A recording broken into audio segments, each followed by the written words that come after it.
Hi ಎಲ್ಲರಿಗೂ ನಮಸ್ಕಾರ. Welcome back to my YouTube channel guys. Actually ನಾನು ವರಮಹಾಲಕ್ಷ್ಮಿ ಹಬ್ಬ ನಾನು ಹೇಗೆ ಮಾಡ್ತೀನಿ ಅನ್ನೋದು ಎಲ್ಲ ತಯಾರಿನ ನಿಮಗೆ ತೋರಿಸ್ತಾ ಇದ್ದೀನಿ ಗಾಯ್ಸ್. ಹಿಂದಿನ ದಿನ ಅಂದರೆ 8ನೇ ತಾರೀಕು ಹಬ್ಬ ಇದೆ ಅಲ್ವಾ, ಸೊ ಹಿಂದಿನ ದಿನ 7ನೇ ತಾರೀಕು ನಾನು ಎಲ್ಲ ರೀತಿ ಪ್ರಿಪ್ರೇಷನನ್ನು ಮಾಡಿಕೊಂಡೆ. ಸೊ ಅಂದರೆ ಅವೆಲ್ಲ ಅದು ಫಸ್ಟು ನಾವು ತರಿಸ್ಕೊಂಡಿದ್ದೀನಿ, ಏನೆಲ್ಲ ಬೇಕು ವರಮಹಾಲಕ್ಷ್ಮಿ ಹಬ್ಬಕ್ಕೆ ಇಂಪಾರ್ಟೆಂಟ್ ಥಿಂಗ್ಸ್ ಏನೆಲ್ಲ ಬೇಕು ಅನ್ನೋದನ್ನು ನಾನು ಫಸ್ಟೇ ಹಿಂದಿನ ದಿನ ಅಂದರೆ ಗುರುವಾರನೇ ನಾನೆಲ್ಲ ತರಿಸ್ಕೊಂಡಿದ್ದೆ. ಸೊ ಅದನ್ನೆಲ್ಲ ಜೋಡಿಸ್ಕೊಳ್ತಾ ಇದ್ದೀನಿ. ಸೊ ಮನೇಲಿ ನಾನೊಬ್ಬಳೇ ಎಲ್ಲದನ್ನು ಮಾಡ್ಕೋಬೇಕಾಗುತ್ತೆ ಗೈಸ್. ಹಂಗಾಗಿ ಸೊ ಹಿಂದಿನ ದಿನವೇ ನಾನು ಆಲ್ಮೋಸ್ಟು ಸ್ನಾನ ಎಲ್ಲ ಮಾಡಿಕೊಂಡು ಸ್ವಲ್ಪ ಪ್ರಿಪ್ರೇಷನನ್ನು ಮಾಡ್ಕೊಳ್ತೀನಿ. ಸೊ ಕಡಲೆಕಾಳು ನೆನೆಸಿಟ್ಟಿದ್ದೆ ನೈಟು. ನೋಡಿ, ಇದೇ ಸೀರೆ ತಾಯಿಗೆ ನಾನು ಉಡಿಸುವಂಥದ್ದು. Hi friends, welcome to my Asha Abhishek Aaradhya Aditya YouTube channel. Family ಹೆಸರು ಎಲ್ಲ ಹೇಳ್ತಿದ್ದೀನಿ. ಈಗ ನೋಡಿ, ನಾಳೆ ವರಮಹಾಲಕ್ಷ್ಮಿ ಪೂಜೆ ಇದೆ ಅಂತ, ಅದು ನಾವು ಏನೆಲ್ಲ ಮಾಡ್ತಿದ್ದೀವಿ ಅಂತ ಒಂದು ಸೀರೆ ತಗೊಂಡಿದ್ದೀವಿ, ಮೈಸೂರು ಸಿಲ್ಕ್ ಸೀರೆ. ಇದನ್ನು ನಾವು ಫಸ್ಟು ರಾತ್ರಿ ಉಳಿಸ್ಬೇಕು. ಮತ್ತು ಒಂದು 5 ಕ್ಲಿಪ್ಸ್ ತಗೊಂಡಿದ್ದೆ. ಇದು ನೆರಿಗೆ ಮಾಡಾದ್ಮೇಲೆ ಹಾಕೋದಕ್ಕೆ ಪಿನ್ಸ್ ತಗೊಂಡಿದ್ದೀವಿ. ಇದು ಒಂದು ಗುಂಟಿ ಪೆನ್ ಅಂತಾರೆ, ಇದು ಪಿನ್ಸ್. ಇಷ್ಟು ವೆರೈಟೀಸ್. ತಾಯಿಗೆ ಸೀರೆ ಉಡ್ಸೋಕ್ಕೆ ಎಲ್ಲ ರೆಡಿ ಮಾಡ್ಕೊಳ್ತಾ ಇದ್ದೀನಿ ನಾನು. ನೋಡಿ, ನೈಟು ಈ ರೀತಿಯಾಗಿ ನಾನು ಸೀರೆನ ತಾಯಿಗೆ ಹೇಗೆ ಉಡಿಸ್ಬೇಕು ಅನ್ನೋದನ್ನು ರೆಡಿ ಮಾಡ್ಕೊಳ್ತಾ ಇದ್ದೆ. ಸೊ ಈ ವರ್ಷ ಸ್ವಲ್ಪ ಡಿಫ್ರೆಂಟಾಗಿ ಬೇರೆ ರೀತಿಯಾಗಿ ಉಡ್ಸೋಣ ಅಂತ ಅಂದ್ಕೊಂಡೆ. ಸೊ ಅದೇ ಥರ ಟ್ರೈ ಮಾಡ್ತಾ ಇದ್ದೀನಿ. ನೋಡೋಣ ಹೇಗೆ ಬರುತ್ತೆ ಅನ್ನೋದು. ಸ್ಯಾರಿ ತುಂಬಾ ಚೆನ್ನಾಗಿದೆ, ಮೈಸೂರು ಸಿಲ್ಕ್ ಸ್ಯಾರಿ ಇದು. ಅಭಿ ತಂದಿದ್ದಾರೆ, ಚೆನ್ನಾಗಿದೆ. ತುಂಬಾ ಕಲರ್ ಕಾಂಬಿನೇಷನ್ ನಂಗೆ ತುಂಬ ಇಷ್ಟ ಆಯಿತು. ದೇವಿಗೆ ಚೆನ್ನಾಗಿ ಒಪ್ಪುತ್ತೆ ಅನ್ನಿಸ್ತು. ನೋಡಿ, ಒಂಥರ ಪ್ಯಾರೋಟ್ ಗ್ರೀನ್ ಹಾಗೆ ಪರ್ಪಲ್ ಮಿಕ್ಸ್. ಇದು ಕಾಂಬಿನೇಷನ್ ಒಂಥರ ರೇರ್ ಕಲರ್ ಕಾಂಬಿನೇಷನ್ ಅನಿಸುತ್ತೆ. ಯೂಶ್ವಲಿ ಪಿಂಕು ಮತ್ತು ಪ್ಯಾರೋಟ್ ಗ್ರೀನು ಈ ಥರ ಎಲ್ಲ ನೋಡ್ತಾ ಇರ್ತೀವಿ, ರೆಡ್ ನೋಡ್ತಾ ಇರ್ತೀವಿ, ಪ್ಯಾರೋಟ್ ಗ್ರೀನ್ ಕಾಂಬಿನೇಷನು. ಬಟ್ ಇದು ಪರ್ಪಲ್ಲು ಒಂಥರ ರೇರ್ ಕಾಂಬಿನೇಷನ್ ಅನ್ನಿಸ್ತು ನನಗೆ ಪರ್ಸ್ನಲ್ ಆಗಿ, ಹಾಗಾಗಿ ಗೈಸ್ ಶೇರ್ ಮಾಡಿಕೊಂಡೆ ಅಷ್ಟೇ. ಸೊ ಇವಾಗ ಟೈಮ್ ಬಂದು ಆ್ಯಕ್ಚುಲಿ 11:25. ಓಕೆ, ಸೊ ಎಲ್ಲ ನಾನು ಇವಾಗ ಪ್ರಿಪ್ರೇಷನ್ ಮಾಡ್ಕೊಳ್ತಾ ಇದ್ದೀನಿ ವರಮಹಾಲಕ್ಷ್ಮಿ ಪೂಜೆಗೆ. ನೋಡೋಣ ಇವತ್ತಿನ ವ್ಲಾಗ್ ಹೇಗಿರುತ್ತೆ ಅಂತ ಗೈಸ್, ಬನ್ನಿ. ಎಲ್ಲ ಮುತ್ತೈದರಿಗೆ ಬಾಗಿನ ಏನು ಕೊಡೋದು. ಸೊ ಬ್ಲೌಸ್ ಪೀಸ್ ಇತ್ತು. ಅಮ್ಮ ಒಂದಿಷ್ಟು ಬೌಲ್ಸ್ ಕೊಟ್ಟಿದ್ರು ಮೊನ್ನೆ ಬಂದಾಗ. ಬೌಲ್ಸನ್ನು ಕೂಡ ಕೊಡೋ ಬಂದರಿಗೆ ಮುತ್ತೈದರಿಗೆ ಅಂತ. ಸೊ ಆ ಬೌಲ್ಸು ಕೂಡ ನಾನು ರೆಡಿ ಮಾಡ್ತಾಯಿದ್ದೆ. ಬ್ಲೌಸ್ ಪೀಸು ಹಾಗೆ ಅಡಿಕೆ ಕೂಡ ತಂದು ಕೊಟ್ಟಿದ್ರು ಅಮ್ಮ. ನಾವೇ ಬೆಳಿತೀವಿ ಊರಲ್ಲಿ, ಸೊ ಅಮ್ಮನೇ ಅಡಿಕೆ ಕಳಿಸ್ತಾರೆ. ಸೊ ಅಡಿಕೆ ಮತ್ತು ಎಲೆ ಇದು ಗೊತ್ತಿದೆ ಅಲ್ವಾ. ಸೊ ಏನೆಲ್ಲ ನಾವು ತಾಯಿಗೆ ಬರುವಂಥ ಮುತ್ತೈದರಿಗೆ ಏನೆಲ್ಲ ನಾವು ಇಡ್ತೀವಿ, ಮಡ್ಲಕ್ಕಿ ಕೊಡ್ತೀವಿ ಅನ್ನೋದು. ಸೊ ಹಂಗಾಗಿ ಎಲ್ಲ ಅದನ್ನು ರೆಡಿ ಮಾಡ್ತಾಯಿದ್ದೆ. ಸೊ ಫಸ್ಟ್ ಅದನ್ನು ರೆಡಿ ಮಾಡ್ಕೊಬಿಡೋಣ ಅಂತ. ಸೊ ಅಡಿಕೆ ಎಲೆ ಆಗಿರ್ಬೋದು, ಬಳೆ, ಅರಿಶಿನ ಕುಂಕುಮ, ಹೂವು, ಹಣ್ಣು, 2 ಥರದ ಹಣ್ಣು ಇಟ್ಟಿದ್ದೀನಿ. ಹಾಗೆ ಬೌಲ್ ಕೊಟ್ಟಿದ್ರು ಅಮ್ಮ ಅಂತ ಹೇಳಿದೆ ಅಲ್ವಾ. ಸೊ ಈ ರೀತಿಯಾಗಿದೆ ನೋಡಿ ಗೈಸ್. ಈ ಬೌಲ್ಗಳ ಕೊಟ್ಟಿದ್ದೀನಿ. ಹಾಗೆ ಬ್ಲೌಸ್ ಪೀಸಸ್ಸು ಕೂಡ ಚೆನ್ನಾಗಿದ್ದಾವೆ, ಎಲ್ಲ ಕ್ವಾಲಿಟೀಸು ವೈಸು. ಅಭಿ ಕೂಡ ತಂದು ಕೊಟ್ಟಿದ್ದಾರೆ ಸ್ಯಾರಿ ಜೊತೆಗೆ. ಸೊ ಅದನ್ನು ಕೂಡ ಇಟ್ಟಿದ್ದೀನಿ. ಇದು ನೋಡಿ, ತಾಯಿಗೆ ಇಡುವಂಥ ಬಾಗಿನ. ಇದನ್ನು ಕೂಡ ನಾನು ರೆಡಿ ಮಾಡಿದೆ. ಇದರಲ್ಲಿ ಬಾಳೆಹಣ್ಣು, ಕಾಯಿ, ಬ್ಲೌಸ್ ಪೀಸು, ಹಾಗೆ ಅರಿಶಿನ ಕುಂಕುಮ, ಅಡಿಕೆ ಎಲೆ, ಒಣಕೊಬ್ಬರಿ, ಅದರಲ್ಲಿ ಸ್ವಲ್ಪ ಕೆಲವು ಧಾನ್ಯಗಳನ್ನು ಹಾಕಿದ್ದೀನಿ. ಇದೆಲ್ಲ ಗೊತ್ತಿದೆ ಅಲ್ವಾ. ಸೊ ಅದನ್ನೆಲ್ಲ ಇಟ್ಟಿದ್ದೆ ನಾನು. ಸೊ ಇದು ತಾಯಿಯ ಕಳಸಕ್ಕೆ ಹಾಕುವಂತಹ ವಸ್ತುಗಳು ಅಂತಲೇ ಹೇಳ್ಬೋದು ಗೈಸ್. ಇದು ಗೊತ್ತಿದೆ ನಿಮಗೆ ಯೂಶ್ವಲಿ. ಸೊ ನೋಡಿ, ಕವಡೆ ಆಗಿರ್ಬೋದು, ಅರಿಶಿನ ಕೊಂಬು, ಗೆಜ್ಜೆ ವಸ್ತ್ರ, ಇದೆಲ್ಲ ಎಲ್ಲ ರೆಡಿ ಮಾಡಿ ಇಡ್ತಾಯಿದ್ದೆ. ಕಲ್ಲು ಸಕ್ಕರೆ, ಹಾಗೆ ಲಾವಂಚ ಬೇರು ಆಗಿರ್ಬೋದು. ಇದು ನೋಡಿ, ಎಲ್ಲದನ್ನು ಕೂಡ ನಾನು ನೈಟೇ ಎಲ್ಲ ಸ್ವಲ್ಪ ರೆಡಿ ಮಾಡಿ ಇಟ್ಕೊಳ್ತಾ ಇದ್ದೆ. ಸೊ ದಾರ ಕೂಡ ನಾನು ತೆಗೆದಿಟ್ಕೊಂಡಿದ್ದೀನಿ. ಯಾಕೆ ಅಂದರೆ ಇದು ಕಂಕಣ ಕಟ್ಟಲಿಕ್ಕೆ ಬರುವಂಥ ಮುತ್ತೈದರಿಗೆ. ಸೊ ಆರಾಧ್ಯ ಕೂಡ ನಂಗೆ ಹೆಲ್ಪ್ ಮಾಡ್ತಾ ಇದ್ದಾಳೆ. ರಾತ್ರಿ ಮಲಗದೇ ನಂಗೆ ಹೆಲ್ಪ್ ಮಾಡಿದ್ಲು. ಸೊ 1 ಗಂಟೆ ತನಕನೂ ಪಾಪ ಅವಳು ಎಲ್ಲ ರೀತಿಯಲ್ಲೂ ನನಗೆ ಸಹಾಯ ಮಾಡಿದ್ಲು. ರಾತ್ರಿ ಮಲ್ಕೋಗು ಅಂದರೂ ಕೇಳ್ತಿರಲಿಲ್ಲ, ನೀನು ಒಬ್ಬಳೇ ಮಾಡ್ತೀಯಮ್ಮ, ನಾನು ಹೆಲ್ಪ್ ಮಾಡ್ತೀನಿ ಅಂತ ಮಾಡ್ತಿದ್ಲು. ಸೊ ದೇವರಿಗೆ ಬೇಕಾಗಿರುವಂಥ ಎಲ್ಲ ವಸ್ತುಗಳನ್ನು ನೋಡಿ ಈ ರೀತಿಯಾಗಿ ಎಲ್ಲ ವಾಶ್ ಮಾಡಿ ಇಟ್ಟಿದ್ದೇನೆ ನಾನು. ಸೊ ನೆಕ್ಸ್ಟು ನೋಡಿ, ಈ ರೀತಿಯಾಗಿ ನೆಕ್ಸ್ಟು ಕಂಕಣವನ್ನು ಮಾಡ್ಕೊಂಡ್ವಿ. ಸೊ ಕಂಕಣ ಮಾಡ್ಕೊಂಡಾದಮೇಲೆ ಸೊ ಇವಳು ಮಾಡೋಕ್ಕೆ ಟ್ರೈ ಮಾಡ್ತಾ ಇದ್ದಾಳೆ. ಸ್ವಲ್ಪ ಬರ್ತಿರಲಿಲ್ಲ, ಹೇಳಿಕೊಟ್ಟೆ, ಸ್ವಲ್ಪ ಮಾಡಿದ್ಲು ಆಮೇಲೆ. ಯಾಕೆಂದರೆ ಫಸ್ಟ್ ಅಲ್ವಾ ಎಲ್ಲದನ್ನು ಕೂಡ ಹೇಳಿಕೊಟ್ರೆ ಮಕ್ಕಳು ಕಲಿತಾರೆ. ಫಸ್ಟೇ ಮಾಡಿ ಅಂತಂದರೆ ಗೊತ್ತಾಗಲ್ಲ. ಹಾಗಾಗಿ ಎಲ್ಲದನ್ನು ನಾನು ಈ ಥರ ನೆಕ್ಸ್ಟ್ ಎಲ್ಲ ಮಾಡಬೇಕು ಇಂಡಿಪೆಂಡೆಂಟಾಗಿ ಅಂದ್ಲು. ಸೊ ಅವಳೇ ಅಕ್ಷತೆ ಕಾಳು ಕೂಡ ರೆಡಿ ಮಾಡ್ತಾ ಇದ್ದಾಳೆ. ಅದಕ್ಕೆಲ್ಲ ಹಾಕಿದ್ದೆ ನೋಡಿ, ಎಲ್ಲ ವಾಶ್ ಮಾಡಿ ಇಟ್ಟಿದ್ದೆ ಅಂತ ಹೇಳಿದೆ ಅಲ್ವಾ. ಸೊ ಕಳಸ, ದೀಪಗಳು ಇದೆಲ್ಲ ನಮ್ಮ ಅಮ್ಮನೇ ಕೊಟ್ಟಿದ್ದು ಗೈಸ್. ಇದೆಲ್ಲ ತುಂಬ ಚೆನ್ನಾಗಿದ್ದಾವೆ. ನಮ್ಮ ಶಿವಮೊಗ್ಗದಲ್ಲಿ ತೊಗೊಂಡಿದ್ರು ಅಮ್ಮ. ಎಲ್ಲ ಪಾಪ ಕೊಟ್ಟಿದ್ದಾರೆ ನಂಗೆ. ಲಾಸ್ಟ್ ಇಯರ್ ಕೊಟ್ಟರು. ಪೂಜೆ ಎಲ್ಲ ಮಾಡ್ತೀಯಾ, ಮಾಡು, ಚೆನ್ನಾಗಿರುತ್ತೆ ಅಂತ ಇದೆಲ್ಲ. ಸೊ ಕಾಮಾಕ್ಷಿ ದೀಪ ಬಂದು ನನಗೆ ಅಪ್ಪಾಜಿ ದುಡ್ಡು ಕೊಟ್ಟಿದ್ರು, ಅದರಲ್ಲೇ ನಾನು ತೊಗೊಂಡಿದ್ದೆ. ಎಲ್ಲ ಕೂಡ ಜೋಡಿಸ್ಕೋಬೇಕಲ್ಲ ಗೈಸ್ ನಾವು ಕೂಡ ನೆಕ್ಸ್ಟ್ ಎಲ್ಲ ಪೂಜೆಗಳೆಲ್ಲ ಮಾಡುವಾಗ. ಹಾಗಾಗಿ ಸೊ ಎಲ್ಲದು ನಾವು ಚೆನ್ನಾಗಿ ಅಂದರೆ ನಮಗೆ ತಕ್ಕ ಮಟ್ಟಿಗೆ ನಮ್ಮ ಶಕ್ತಿಗನುಸಾರ ನಾವು ಎಲ್ಲ ಜೋಡಿಸ್ಕೊಂಡು ಮಾಡ್ತಾಯಿದ್ದೀವಿ. ಸೊ ಎಲ್ಲ ಕಳಸಕ್ಕೆ, ದೀಪಗಳಿಗೆ ಬತ್ತಿ ಎಣ್ಣೆಯನ್ನು ಹಾಕಿ ಇಟ್ಟಿದ್ದೀವಿ. ಇವಾಗ ಆರಾಧ್ಯ ಎಲ್ಲ ರೆಡಿ ಮಾಡ್ತಿದ್ದಾಳೆ. ಅಕ್ಷತೆ ಕಾಳೆಲ್ಲ ಹಾಕಿದ್ದೆ.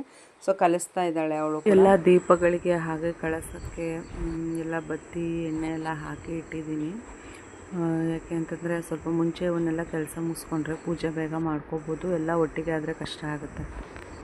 ಹಾಯ್ ಗೈಸ್, ಆ್ಯಕ್ಚುಲಿ ಇವಾಗ ಟೈಮ್ ಬಂದು 3 ಗಂಟೆ ಆಗಿದೆ. ಸೊ ಇವಾಗ ನಾನು ಎಲ್ಲ ಸ್ವಲ್ಪ ರೆಡಿ ಮಾಡ್ಕೊಳ್ತಾ ಇದ್ದೀನಿ ಪೂಜೆಗೆ. ಈಗ ನಾನು ದೇವ್ರ ಸಾಮಾನೆಲ್ಲ ತೊಳ್ಕೊಂಡೆ. ಇವಾಗ ಪೂಜಾ ಸಾಮಗ್ರಿಗಳನ್ನು ಇಟ್ಟಿದ್ದೀನಿ ನೋಡಿ ಗೈಸ್. ಇವಾಗ ಎಲ್ಲ ದೇವ್ರ ಸಾಮಾನೆಲ್ಲ ತೊಳ್ಕೊಂಡಿದ್ದೀನಿ. ಈ ರೀತಿ ಸ್ವಲ್ಪ ಎಲ್ಲ ರೆಡಿ ಮಾಡ್ಕೊಂಡಿದ್ದೀನಿ. ಓಕೆನಾ.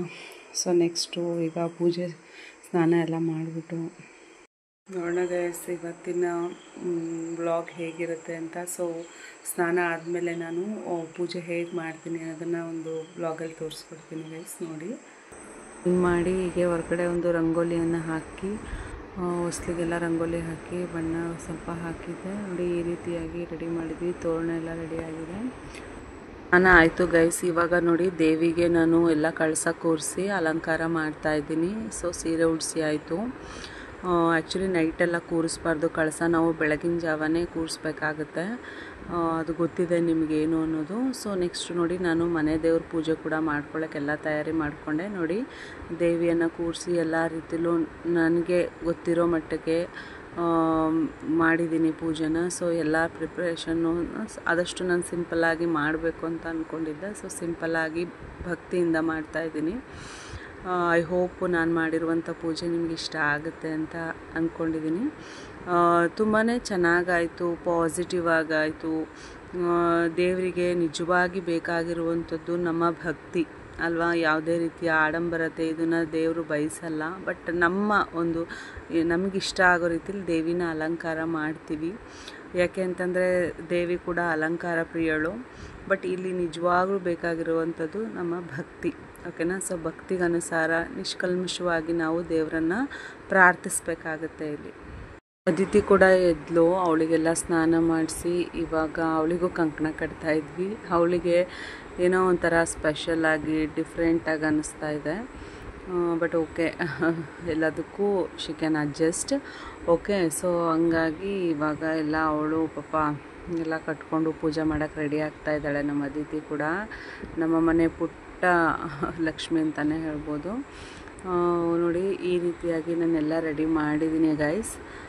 ಈಗ ಪೂಜೆ ಮಾಡಬೇಕು. ಇವಾಗ ಆ್ಯಕ್ಚುಲಿ ಟೈಮ್ ಬಂದು 6 ಗಂಟೆ ಆಗಿದೆ. ಸೊ 6 ಗಂಟೆ 6:30, ಬಟ್ 8:45 ತನಕ ಟೈಮ್ ಇದೆ. ಸೊ ಮಾಡ್ಕೋಬೋದು ನಾವು ಪೂಜೆನ. ಓಕೆನಾ. ಸೊ 10:30 ಮೇಲೆ ಮಾಡಬಾರ್ದು ಅಂತ ಇದೆ. ಓಕೆ. ಅಷ್ಟರೊಳಗೇ ಅದರಷ್ಟು 8:45 ಒಳಗೆ ಮಾಡಿದ್ರೆ ಒಳ್ಳೆಯದು. ಹಾಗಾಗಿ ನಾನು ಕೂಡ ಪೂಜೆಯಲ್ಲೆಲ್ಲ ತಯಾರಿ ಮಾಡ್ಕೊಂಡಿದ್ದೀನಿ. ಇಷ್ಟು ಮಾಡೋಣ ಅಂತ ಎಲ್ಲ ರೆಡಿ ಮಾಡ್ಕೊಂಡಿದ್ದೀನಿ. ಓಕೆ. ಈ ರೀತಿಯಾಗಿ ರೆಡಿ ಮಾಡಿದ್ದೀನಿ ಗೈಸ್. ಮನೆ ದೇವ್ರ ಪೂಜೆನೂ ಮುಖ್ಯ ಆಗುತ್ತೆ. ಹಾಗೆ ನಮಗೆ ವರಮಹಾಲಕ್ಷ್ಮಿ ಪೂಜೆ ವ್ರತ ಕೂಡ ತುಂಬಾ ಇಂಪಾರ್ಟೆಂಟ್ ಆಗುತ್ತೆ. ನಮ್ಮ ಶಕ್ತಿಗನುಸಾರವಾಗಿ ನಾವು ಪೂಜೆಯನ್ನು ಮಾಡ್ತಾಯಿದ್ದೀವಿ.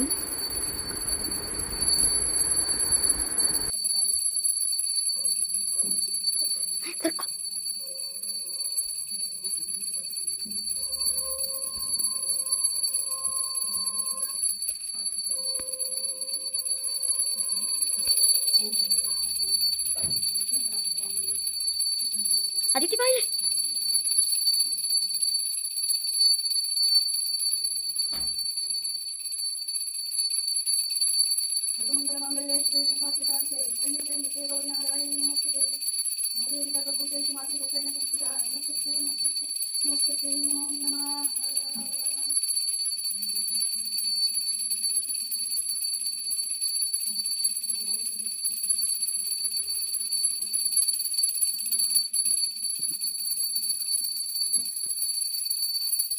ಪೂಜೆ ಮುಗೀತು ಗೈಸ್. ನೆಕ್ಸ್ಟ್ ನಾನು ನೈವೇದ್ಯಕ್ಕೆ ಒಂದಿಷ್ಟು ತಯಾರಿಯನ್ನು ಮಾಡ್ಕೊಳ್ತಾ ಇದ್ದೀನಿ. ಸೊ ಪೂಜೆ ಎಲ್ಲ ಒಂದು ರೀತಿಲಿ ಒಳ್ಳೆಯದಾಗಿ ಪಾಸಿಟಿವ್ ಆಗಿ ನಡೀತು. ಖುಷಿ ಆಯಿತು. ನಾವು ದೇವರನ್ನು ಒಂದು ಇಷ್ಟಪಟ್ಟು ಭಕ್ತಿಯಿಂದ ಪೂಜೆ ಮಾಡೋದ್ರಿಂದ ಸಾಕಷ್ಟು ಲಾಭಗಳು ಕೂಡ ನಮಗೆ ಆಗುತ್ತೆ. ಅದು ನಿಮಗೆ ಅನುಭವಕ್ಕೆ ಕೂಡ ಬಂದಿರುತ್ತೆ ಗೈಸ್. ನೋಡಿ ಪೂಜೆ ಆಯಿತು. ಸೊ ಎಲ್ಲರೂ ನಾವು ದೇವರಿಗೆ ಪ್ರಾರ್ಥಿಸ್ತಾ ಇದ್ವಿ. ಅಭಿ ಕೂಡ ಸ್ನಾನ ಮಾಡ್ಕೊಂಡು ಬಂದು ನೋಡಿ ನಮಸ್ಕಾರ ಮಾಡ್ಕೊಳ್ತಾ ಇದ್ದಾರೆ. ನೆಕ್ಸ್ಟು ಮಕ್ಕಳು ಎಲ್ಲ ಆಲ್ರೆಡಿ ಸ್ನಾನ ಆಗಿತ್ತು, ಅವರು ಕೂಡ ಎಲ್ಲರೂ ದೇವರಿಗೆ ಪ್ರಾರ್ಥನೆ ಮಾಡಿಕೊಂಡ್ರು, ಎಲ್ಲ ಬೇಡ್ಕೊಂಡ್ವಿ. ತುಂಬ ಖುಷಿ ಅನಿಸುತ್ತೆ. ಪ್ರತಿ ವರ್ಷಕ್ಕೊಮ್ಮೆ ವರಮಹಾಲಕ್ಷ್ಮಿ ಹಬ್ಬ ಬಂದಾಗ ಏನೋ ಒಂಥರ ಖುಷಿ ಆಗುತ್ತೆ. ಸೊ ಅದಾದಮೇಲೆ ನಮ್ಮ ಮನೆಗೆ ನಮ್ಮ ಪಕ್ಕದ ಮನೆ ನೇಬರ್ ಆಂಟಿ ಬಂದಿದ್ದರು. ಸೊ ನಮ್ಮ ಅದಿತಿಗೆ ಇವರಂದರೆ ತುಂಬ ಇಷ್ಟ. ಅಮ್ಮಮ್ಮ ಅಜ್ಜಿ ಅಂತ ತುಂಬ ಆಸೆ ಮಾಡ್ತಾಳೆ. ಆಂಟಿ ಫಸ್ಟ್ ಬಂದರು, ಅವರಿಗೆಲ್ಲ ನಾನು ಬಾಗಿನ ಕೊಟ್ಟೆ. ಸೊ ಬಾಗಿನ ಕೊಟ್ಟ ಆದಮೇಲೆ ನೆಕ್ಸ್ಟು ನಮ್ಮ ಮನೆ ಬಿಲ್ಡಿಂಗಲ್ಲೇ ಇದ್ದಾರೆ, ಬ್ಯೂಟಿ ಪಾರ್ಲರಲ್ಲಿದ್ದಾರೆ ಇವರು ಮೇಡಮು. ಸೊ ಅವರು ಕೂಡ ಕುಂಕುಮಕ್ಕೆ ಕರೆದಿದ್ದೆ ನಾನು. ಅವರು ಬಂದರು, ಪಾಪ ಪ್ರೆಗ್ನೆಂಟ್ ಇದ್ದಾರೆ, ಆದರೂ ಕೂಡ ಬಂದರು. ಖುಷಿ ಆಯಿತು. ಓಕೆನಾ. ಸೊ ನಮಗೆ ಈ ದಿನ ಎಷ್ಟು ಮುತ್ತೈದೆಯರು ಬಂದರೂ ಕೂಡ ಖುಷಿ ಆಗುತ್ತೆ. ಸಾಕ್ಷಾತ್ ವರಮಹಾಲಕ್ಷ್ಮಿ ನಮಗೆ ಮನೆಗೆ ಬಂದ ಹಾಗೆ ಅನಿಸುತ್ತೆ. ಸೊ ಹಾಗಾಗಿ ನಾನು ಎಲ್ಲರನ್ನೂ ಇನ್ವೈಟ್ ಮಾಡಿದ್ದೆ. ಪಾಪ ಬಂದರೂ ಕೂಡ ಕುಂಕುಮಕ್ಕೆ ಅಂತಂದರೆ ಯಾರೂ ಮಿಸ್ ಮಾಡೋದಿಲ್ಲ, ಬಂದೇ ಬರ್ತಾರಲ್ವ. ಹಾಗಾಗಿ ನಮ್ಮ ಕಡೆ ಈ ರೀತಿಯಾಗಿ ಒಂದು ಸಂಪ್ರದಾಯನೇ ಇದೆ. ಎಲ್ಲರ ಮನೇಲೂ ವರಮಹಾಲಕ್ಷ್ಮಿ ಪೂಜೆ ಮಾಡ್ತಾರೆ. ಎಲ್ಲ ಮುತ್ತೈದೆಯರನ್ನ ಕರೆದು ಅವರಿಗೆ ಅರಿಶಿನ ಕುಂಕುಮ ಬಾಗಿನ ಕೊಡ್ತಾರೆ. ಅದರಿಂದ ತುಂಬಾ ಒಳ್ಳೆಯದಾಗುತ್ತೆ. ಮನೆಗೆ ಅವ್ರು ಏನು ಅಂದ್ಕೊಂಡಿರ್ತಾರೆ ಅದೆಲ್ಲ ನೆರವೇರುತ್ತೆ. ಸೊ ಕಾರ್ತಿಕ್ ಇಲ್ಲ ಬಂದಿದ್ದ? ಕಾರ್ತಿಕ್ ಇಲ್ಲ ಬರಲಿಲ್ಲ. ಹಾಯ್ ಮಾಡು, ಹಾಯ್ ಮಾಡು.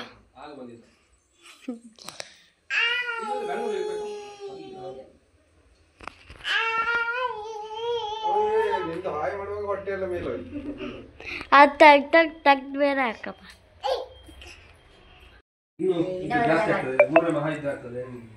ಫ್ರೆಂಡು ಅಕ್ಷತಾ ಅಂತ. ಸೊ ತುಂಬ ಕ್ಲೋಸ್ ಫ್ರೆಂಡು, ಬೆಸ್ಟ್ ಫ್ರೆಂಡ್ ಅಂತಲೇ ಹೇಳ್ಬೋದು ನನಗಿಲ್ಲಿ. ಅವರ ಫ್ಯಾಮಿಲಿ ಕೂಡ ಪೂಜೆಗೆ ನಾನು ಕರೆದಿದ್ದೆ. ಪಾಪ ಬಂದರು, ಅವಳು ಕೂಡ ಪೂಜೆ ಮಾಡ್ತಾಳೆ ಮನೇಲಿ. ಆದರೂ ಕೂಡ ಪೂಜೆಗೆ ಕರೆದಿದ್ದಕ್ಕೆ ಸಂಜೆ ಬಿಡುವು ಮಾಡ್ಕೊಂಡು ನಮ್ಮ ಮನೆಗೆ ಬಂದಿದ್ದಾರೆ. ತುಂಬ ಖುಷಿ ಆಯಿತು ನನಗೆ. ಅಂತ ಹಾಗಾದ್ರೆ ಇದ್ರ ಪಾತ್ರ ಉಂಟು. ಆನ್ಲೈನ್ ಕ್ಲಾಸ್ ನಡೀತದೆ. ಕ್ಲಾಸ್ ಅಂದ್ರೆ ನಡಿ ಸತ್ಸಂಗ ಜಸ್ಟ್ ಕೇಳೋದಷ್ಟೇ. ಏನಾದ್ರು ಇದ್ರಪ್ಪ ನಿಮ್ ನಂಬರ್ ಕೊಡ್ತಾರಪ್ಪ, ಅಲ್ಲಿ ಇದು ಮಾಡ್ತಾರೆ, ಆಮೇಲೆ ಹೇಳ್ಕೊಡ್ತಾರೆ ನಿಮಗೆ. ಯಾವುದು ಇದ್ದಾಗ ನಾವು ಇಲ್ಲಿ ಬರ್ತಾ ಇರ್ತಾರೆ. ಒಂದು ಪ್ರಸನ್ನ ಶೆಟ್ಟರ್ ಹೋಗ್ತಾರೆ. ಹಾಯ್ ಹೇಳಿ ಚಿನ್ನ. ಹಾಯ್ ಅದೇ ಹಾಯ್ ಶೆಟ್ಟರ್ ಬಿಟ್ಟ ಶೆಟ್ಟರ್ ಅದೇ ಹಾಯ್ ಹೇಳು.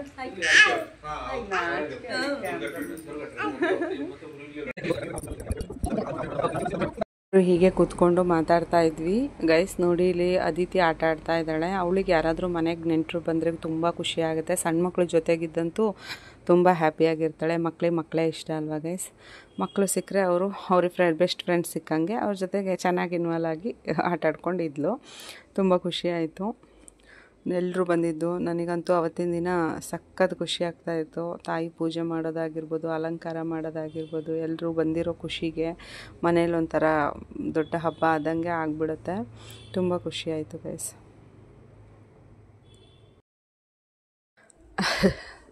ನನ್ನ ಬೆಸ್ಟ್ ಫ್ರೆಂಡ್ ಅಂತಲೇ ಹೇಳ್ಬೋದು, ಅಕ್ಷತಾ ಅಂತ. ತುಂಬ ಇಷ್ಟ ನನಗೆ ಅವಳ ಒಂದು ಕ್ವಾಲಿಟೀಸ್, ಅವಳಲ್ಲಿರುವಂಥ ಕ್ವಾಲಿಟೀಸ್ ಎಲ್ಲ ನನಗೆ ಅವಳಿಗೆ ಸೇಮ್ ಒಂಥರ ಅಡ್ಜಸ್ಟ್ ಆಗುತ್ತೆ. ಒಂದು ಮೈಂಡ್ಸೆಟ್ ಆಗಿರ್ಬೋದು, ಪ್ರತಿಯೊಂದು ಟಾಕಿಂಗ್ ಆಗಿರ್ಬೋದು, ಎಲ್ಲದು ತುಂಬ ಖುಷಿ ಆಗುತ್ತೆ. ಪ್ರತಿ ವರ್ಷ ನಮ್ಮ ಮನೆಗೆ ಬರ್ತಾಳೆ. I am so happy. ನನಗೆ ಅವಳ ಒಂದು ಫ್ರೆಂಡ್ಶಿಪ್ ಸಿಕ್ಕಿರೋದಕ್ಕೆ ಅಂತಲೇ ಹೇಳ್ಬೋದು. ಒಳ್ಳೆ ಹುಡುಗಿ, ತುಂಬ ಒಳ್ಳೆ ಹುಡುಗಿ ಗೈಸ್. ನನ್ನ ಬೆಸ್ಟ್ ಫ್ರೆಂಡ್ ಅಕ್ಷತಾ.